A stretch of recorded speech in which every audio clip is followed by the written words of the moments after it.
There's just something about a homemade chicken pot pie that feels like fall. It's warm, hearty, comforting, and packed with everything you want in a cozy dinner. I start with diced up chicken breast and put it in a hot pan with a little bit of olive oil.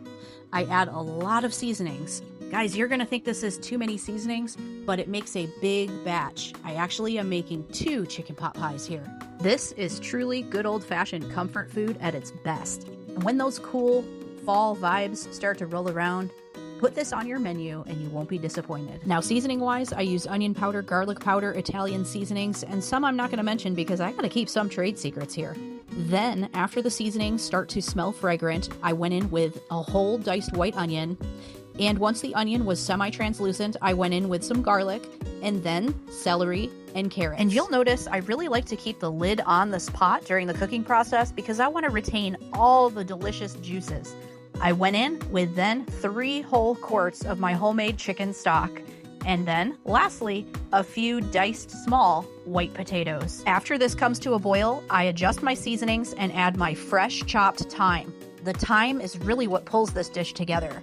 I then add a cornstarch slurry and some milk. For me, the filling has to be thick and hearty. Nobody wants a runny pot pie. And once that creamy chicken filling is ready, I put in the frozen peas last. I'm gonna get those crusts ready by buttering up my baking dishes. Some people skip this step, but I like to give it a bottom crust as well, just like a traditional pot pie. And you guys, I'm using the Aldi prepared pie crust here again. They are definitely one of my favorite pie crusts. They're an all butter pie crust and even come with the parchment paper in the package. Makes it super easy to roll it out.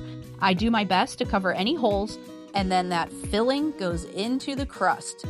I make sure that it's bountiful. This filling has tender chicken, plenty of vegetables, and they come together in that rich, creamy gravy that is well seasoned with lots of flavor. Trust me, this is one of those dinners your family is going to ask for again and again. It's warm, hearty, comforting, and packed with everything you want in a cozy dinner.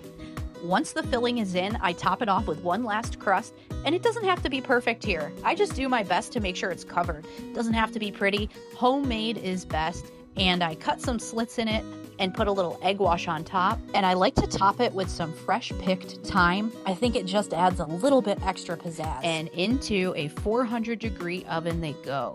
Now you're gonna bake it until that crust is beautifully golden brown and flaky.